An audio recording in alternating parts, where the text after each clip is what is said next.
savez, parfois, lorsque vous endurez beaucoup, vous perdez le feu que vous aviez autrefois. Restez avec nous dans Jouissez de votre vie.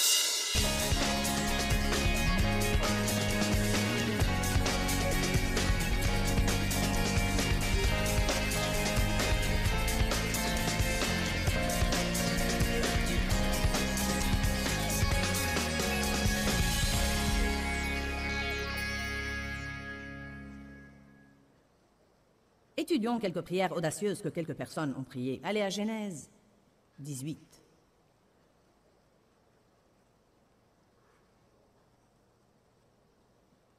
Et l'Éternel dit, « Les accusations contre Sodome et Gomorrhe sont énormes, et leur péché est extrêmement grave. Je vais descendre pour voir s'ils ont agi en tout aussi horriblement que la plainte en est venue jusqu'à moi.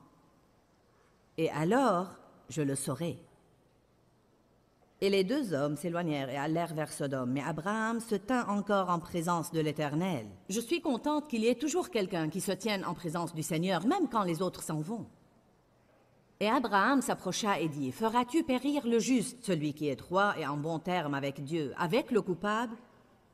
Peut-être y a-t-il 50 justes dans la ville. Vas-tu détruire cette ville et ne pas l'épargner à cause des 50? » Maintenant Abraham intercédait pour les justes de la ville, et il s'est enhardi et il est allé à Dieu et lui a dit, « Un instant, Dieu, tu dis que tu vas détruire toute cette ville, et les justes alors? Vas-tu épargner les justes? » Vous savez quoi? Je prie cette prière pour l'Amérique de façon régulière. Car l'Amérique devient tellement immorale que Dieu descendra peut-être la voir. Peut-être qu'il viendra ici et la verra lui-même. Et alors, tout va sauter. Mais nous devons prier par égard pour les justes. Et je prie que Dieu se souvienne de nos pères fondateurs et du sang qui a coulé et du prix qu'ils ont payé.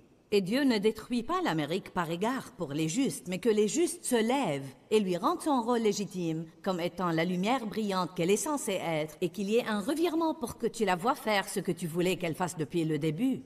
Si suffisamment de gens prient de la sorte, Dieu va nous entendre et il va faire quelque chose. Mais vous ne devez pas dire, « Eh bien, l'Amérique va périr, nul ne peut rien faire. » Verset 25. « Loin de toi, Dieu, de faire cette chose-là. » J'aime la façon dont certains de ces gens parlent. Dieu, tu sais que tu n'es pas comme ça. Faire mourir le juste avec le coupable, en sorte qu'il en soit du juste comme du coupable. Il dit, « Si tu fais ça, à quoi bon même être juste? Loin de toi, Dieu.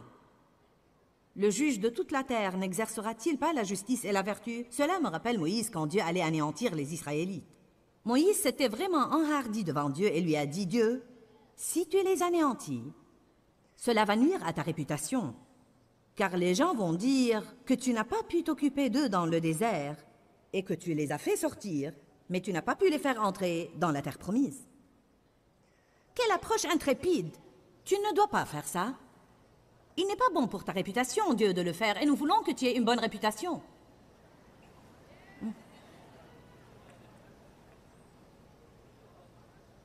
Verset 26. Et l'Éternel dit, « D'accord, si je trouve dans la ville de Sodome 50 justes, j'épargnerai la ville par égard pour eux. » Et Abraham répondit, « Voici, je suis bien hardi, j'ai osé parler au Seigneur, moi qui ne suis qu'un peu de poussière et de cendre.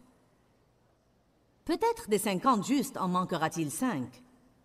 Détruiras-tu alors toute la ville pour 5? » Et l'Éternel dit, « Si j'y trouve 45, je ne la détruirai pas. » Et Abraham lui parla encore une fois et dit, « Eh bien, peut-être s'y trouvera-t-il 40 justes. » Et l'Éternel dit, « D'accord, je ne la détruirai pas si j'y trouve 40. » Mais comprenez-vous ce qui se passe là? Voilà un homme, un être humain, qui marchande avec Dieu. Allez, maintenant, Dieu, sois un peu plus généreux là. Je veux dire, et si tu ne pouvais trouver que 40 justes? Je crois que la plupart de nous auraient dit, « Anéantis-les tous, ils sont tous mauvais. » Verset 30. Puis Abraham lui dit, « Et voyez, il est si différent. Oh, que le Seigneur ne s'irrite point, et je parlerai de nouveau. Peut-être s'y trouvera-t-il 30. Et le Seigneur dit, d'accord, je ne ferai rien si j'y trouve 30. Voyez, la chose que j'aime à cet égard, c'est que Dieu aime cette courageuse persistance. S'il pouvait trouver quelqu'un qui croit assez en lui et en son amour et en sa miséricorde au point d'avoir l'audace et le désir de s'approcher de lui, la Bible dit qu'Abraham s'est approché de Dieu. S'il pouvait trouver quelqu'un qui s'approche avec assurance du trône et dise, maintenant Dieu, nous devons parler. Vous êtes trop calme. Eh bien, je ne sais pas si nous pouvons faire ça. Ne devons-nous pas laisser Dieu faire ce qu'il veut faire? La Bible dit que Dieu allait détruire une ville parce qu'il n'a pas pu trouver quelqu'un qui se tienne à la brèche. Si Dieu pouvait trouver quelqu'un qui prie et prie avec assurance, il pourrait changer beaucoup de choses. Amen. Et Abraham dit, verset 31, « Excuse mon audace, je me suis décidé de parler de nouveau. Dieu, peut-être s'y trouvera-t-il 20 justes. » Il répondit, « D'accord, je ne la détruirai pas à cause des 20. » Et Abraham dit, « Oh, que tu ne t'irrites pas. Dieu ne t'irrite pas contre moi, mais je dois parler une dernière fois. Je ne parlerai plus que cette fois, Dieu. Je ne dirai rien d'autre après ça. » Et si alors Dieu s'y trouvera-t-il 10?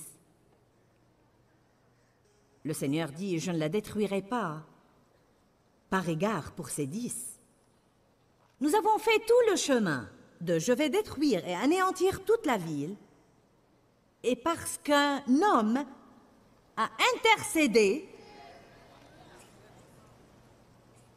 avec courage, maintenant, en quelques instants seulement, il a changé la vie de Dieu et l'a en fait ramené de détruire toute la ville. Ah, je vais épargner toute la ville si tu peux me trouver 10 hommes justes. Dites tous, je dois prier avec assurance.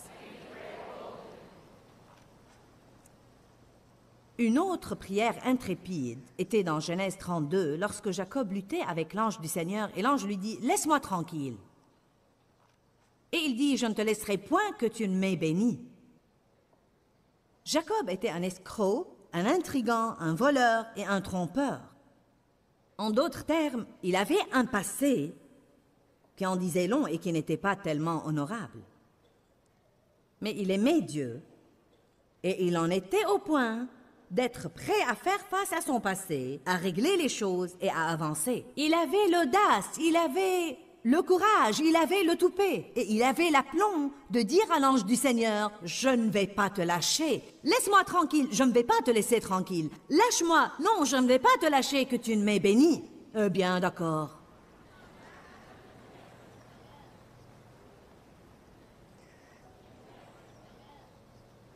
Ce genre de sermon rend la communauté religieuse dingue. Et la femme syrophénicienne que Jésus a comparée à une chienne, cela m'aurait rebuté. Si c'est l'opinion que tu te fais de moi. Allez à Matthieu 15. Nous devons être des personnes persévérantes. Ne renoncez pas facilement. Je dis, ne renoncez pas si facilement.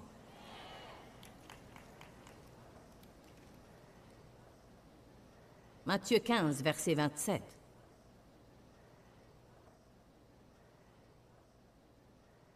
Soyons comme la femme qui est allée au juge inique. Il vaut mieux que tu fasses quelque chose pour moi, Dieu, sinon tu vas te lasser de m'entendre parler.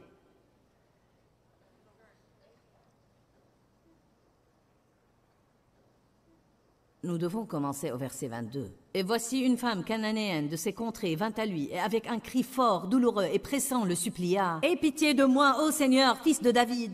Ma fille est horriblement et péniblement et cruellement tourmentée par un démon. » Mais il ne lui répondit même pas. Il l'ignora complètement. Et ses disciples s'approchèrent et lui dirent, « Renvoie-la d'ici. Qu'elle s'en aille, car elle crie derrière nous. » Et il répondit, « Je n'ai été envoyé qu'aux brebis perdues de la maison d'Israël. » Cette femme n'était pas une Israélite. Mais elle se prosterna devant lui et continua à le prier, « Seigneur, secours-moi, secours-moi, secours-moi, Seigneur. » Et il répondit, « Il n'est pas bien, approprié ou convenable de prendre le pain des enfants et de les jeter aux chiens. » Et elle dit, oui, Seigneur. Et justement, les petits chiens mangent les miettes qui tombent de la table de leur maître. Donc cette femme avait la ferme foi que Jésus pouvait l'aider, au point de dire, tu n'as même pas à faire quelque chose de grand pour moi. Si je pouvais avoir juste quelques miettes, cela suffirait. Jésus dit, je n'ai trouvé chez quiconque une aussi grande foi. À cause de sa foi persistante, qui dit « Je ne vais pas renoncer, je ne vais pas me lasser ». Vous savez, la chose que Satan veut que vous fassiez, c'est de jeter l'éponge et de renoncer. Je ne vais jamais être béni. Je pense que, vous savez, peut-être que je n'ai pas été appelé au ministère après tout. Eh bien, je pense que je n'aurai jamais un meilleur travail. Je ne vais jamais avoir mon diplôme universitaire. Je ne vais jamais déménager de ce côté de la ville. Je ne vais jamais rien avoir. Ça, c'est sûr, pas avec ce genre d'attitude. Mais si vous vous agrippez à Dieu dans la prière et vous dites « Je sais qui je suis en Christ, je sais ce que tu as fait pour moi, et j'ai l'intention d'être un vainqueur car ta parole dit que je peux l'être. Je suis plus que vainqueur par Christ. Celui qui est en moi est plus grand que celui qui est dans le monde. Je puis tout par celui qui me fortifie. Je ne vais pas manger la poussière et la cendre toute ma vie, et je vais sortir de ce trou, et je vais faire de grandes choses au nom de Jésus. » En ce qui me concerne, je n'ai même pas effleuré ce que j'ai l'intention de faire avant que Jésus ne revienne et me prenne. Je ne vais pas m'asseoir dans un fauteuil à bascule et dire « Eh bien, vous savez, le Seigneur soit loué. »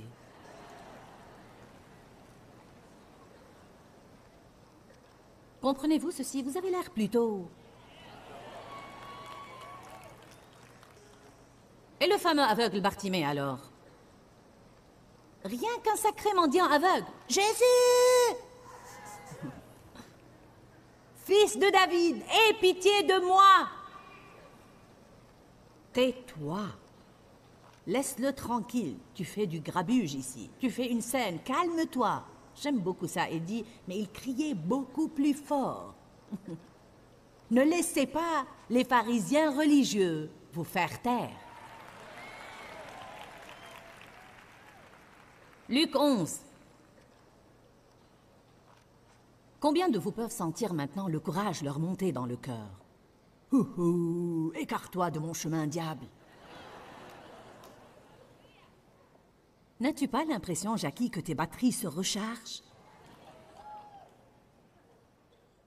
Vous savez, parfois, lorsque vous endurez beaucoup, vous perdez le feu que vous aviez autrefois. C'est exactement ce que Satan veut faire. Il veut éteindre votre feu. Mais Jésus est venu apporter un feu sur la terre. Amen. Je crois que nous avons apporté un feu sur votre ville.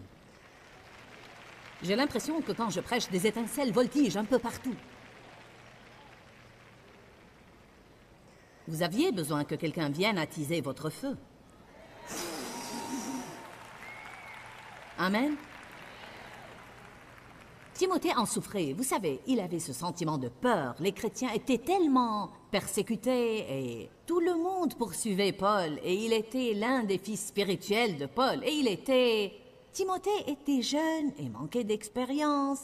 Et Paul est venu et lui a dit, « Écoute, je me souviens de la foi de ta grand-mère, et je me souviens de la foi de ta mère, et je me souviens de la foi dans laquelle tu marchais. Maintenant, attise ton feu et ne laisse pas ce don s'éteindre. Ne laisse pas ce feu s'éteindre. Ne perds pas ces choses qui t'ont été transmises par l'imposition des mains. » Nous avons tous besoin de ça de temps en temps. Nous nous laissons tous, et nous avons besoin que quelqu'un nous dise, « Oubliez tous les ennuis que vous avez eus. Dieu travaille dans la guérison. Attisez votre feu de nouveau et avancez et faites ce que Dieu veut que vous fassiez et soyez ce que Dieu veut que vous soyez. Ayez vos rêves, ayez vos visions. Ne renoncez pas à vos rêves et visions. Je préfère mourir avec un rêve qui n'a jamais été réalisé plutôt que de vivre sans rêve. Du moins, si j'ai un rêve, j'ai une raison pour laquelle je me lève tous les jours. Vous me faites travailler dur. Luc 11, verset 1. Jésus priait en un certain lieu. Et lorsqu'il eut achevé, un de ses disciples lui dit, « Seigneur, enseigne-nous à prier. » Comme Jean l'a enseigné à ses disciples, et il leur dit, « Quand vous priez, dites, Notre Père qui es aux cieux, que ton nom soit sanctifié, que ton règne vienne, que ta volonté soit faite, sur la terre comme au ciel. Donne-nous aujourd'hui notre pain de ce jour, et pardonne-nous nos péchés, car nous aussi nous pardonnons à ceux qui nous sont redevables, qui nous ont offensés ou nous ont causé du tort. Et ne nous soumets pas à la tentation, mais délivre-nous du mal. Et il leur dit encore, si l'un de vous a un ami et qu'il aille le trouver au milieu de la nuit pour lui dire, « Ami, prête-moi 3 pains, parce qu'un de mes amis vient d'arriver de voyage chez moi et je n'ai rien à lui offrir. » Et que de l'intérieur de sa maison, l'autre réponde, « Ne m'importune pas, la porte est déjà fermée, mes enfants et moi nous sommes au lit. Je ne puis me lever pour te donner des pains. » Je vous le dis, même s'il ne se lève pas pour les lui donner parce que c'est son ami, pourtant à cause de sa persistance et insistance, il se lèvera et lui donnera tout ce dont il a besoin. Et moi je vous dis, demandez et continuez à demander et l'on vous donnera. Cherchez et continuez à chercher et vous trouverez. Frappez et continuez à frapper et la porte sera ouverte devant vous. Car quiconque demande et continue à demander reçoit, etc., etc., etc., etc. Savez-vous pourquoi l'homme se lèverait et lui donnerait ce dont il a besoin? Pour une seule raison, parce que le type avait le toupet de venir frapper à sa porte à minuit. C'est comme, comment traiter avec quelqu'un comme ça? Je pense vraiment que c'est plutôt comme, quoi? Il est minuit, je suis au lit, tu veux quoi? Tu veux du pain? D'accord. Vous vous lèveriez et vous le feriez seulement parce que votre esprit est embrouillé et ne comprend pas pourquoi il demanderait. Dites, je vais demander courageusement. Maintenant, courageusement ne veut pas dire avec insolence, mais respectueusement. Vous rappelez-vous comment Abraham parlait avec Dieu? Dieu, je ne veux pas que tu t'irrites là. Et je sais que c'est un pas intrépide. Mais je vais faire ce pas de foi, Dieu, parce que tu es bon et miséricordieux.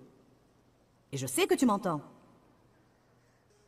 Ce que je m'apprête à vous dire là est probablement la chose la plus importante pour votre vie de prière. Car ça ne nous sert à rien de prier si nous ne prions pas avec foi. Je veux que vous alliez à Galates 5, verset 6.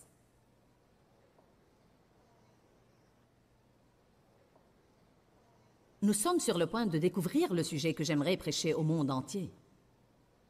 Si je n'avais pas toujours besoin de nouveaux trucs pour la télé, je l'aurais probablement prêché partout où je vais. Combien de vous comprennent que si vous ne priez pas avec foi, ça ne sert à rien de prier?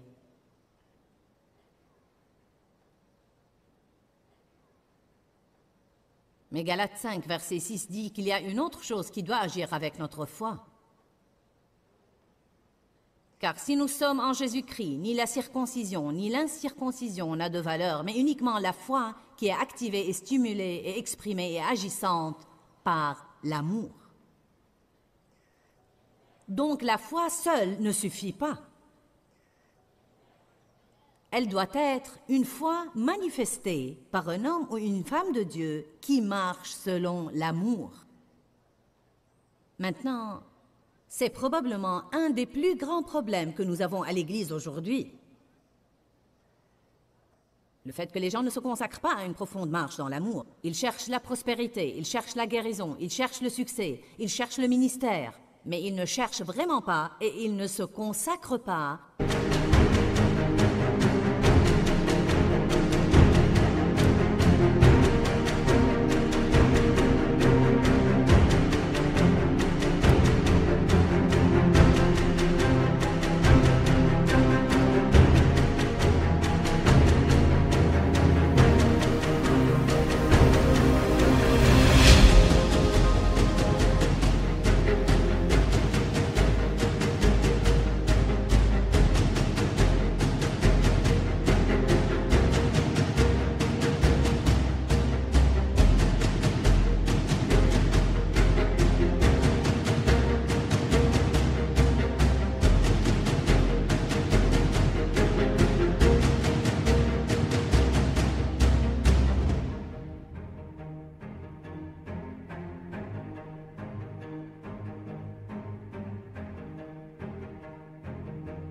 À marcher dans l'amour et à marcher dans le fruit de l'esprit. Allez à 1 Corinthiens 13.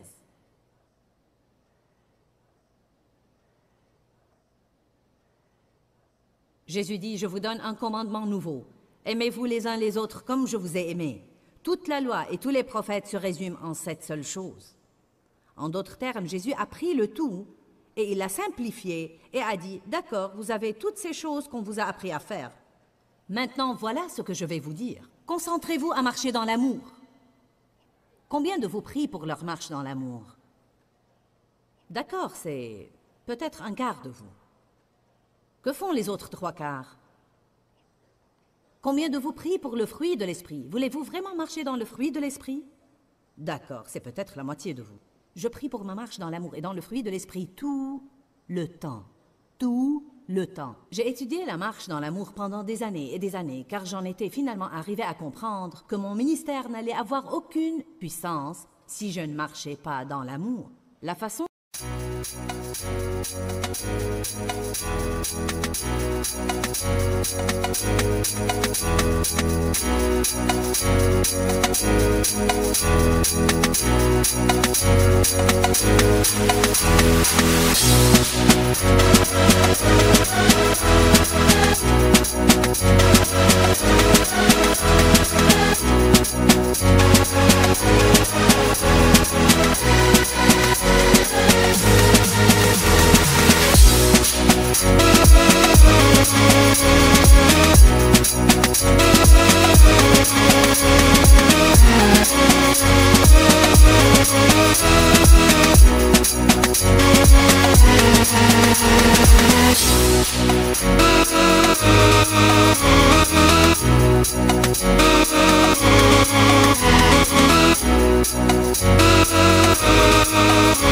dont je me conduis quand je ne suis pas en train de prêcher détermine ce qui arrive quand je suis en train de prêcher.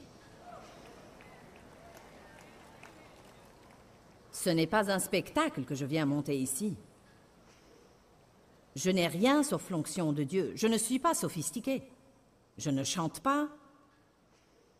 Je n'ai pas un ministère à dessert. Et ce que j'entends par là, c'est que je dis aux gens comment vivre comme il faut et comment changer. Et vous savez, je le fais de façon simple et directe. Je vous le dis, je dois avoir l'onction de Dieu, sinon je suis foutu. Et je ne vais pas avoir l'onction de Dieu si je ne marche pas dans l'amour. Car Dieu ne oint pas la chair. Amen. Quand l'huile de l'onction était versée sur les prophètes dans l'Ancien Testament, aucune ne pouvait être mise sur leur chair. Une chose est sûre, si nous voulons prier, nous devons connaître les conditions de la prière réussie. La Bible dit, c'est la prière fervente et efficace que nous devons prier. Cela indique que nous pouvons prier soit des prières efficaces, soit inefficaces. Je vous encourage donc à apprendre tout ce que vous pouvez apprendre sur la prière efficace. Je ne veux pas que vous perdiez votre temps, mais je veux que vous ayez de bons résultats de votre vie de prière. Dis-leur que je les aime. Dans ce livret, Joyce Meyer donne une révélation de l'amour de Dieu pour nous. Pour obtenir ce livret gratuitement, écrivez-nous à Joyce Meyer, boîte postale 40095-6300, Larnaca, Chypre. Ou bien visitez notre site web www.joycemeyer.org/fr.